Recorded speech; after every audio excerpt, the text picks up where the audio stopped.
So let's quickly recap what you actually want to do. You want each of these levels to have a different color than the other level, but you also want the top face of each level to have a different color than the side faces. And what you've done, you've basically created one solid body here, and you shelled it and so forth. That's all not needed for this anyway, but we'll get to that in a minute.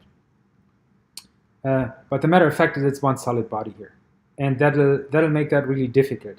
And because you only want to do this for rendering, we can, well, let's say we can cheat a little.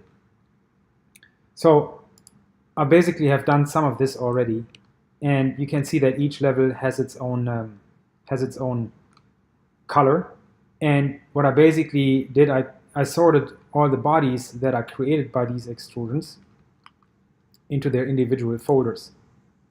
There's only one in here, but for example, there are 11 bodies in here in that layer. And that's one layer. Well, actually, that's more than one layer. Now it's just the floor and one layer. And so how did I do that? So, and that's also not a very ideal workflow, but it'll dramatically reduce the number of steps that you have to do.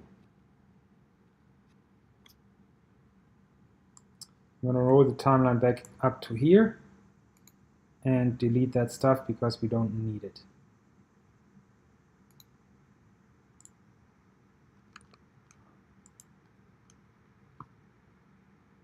And I believe Fusion just crashed. Okay,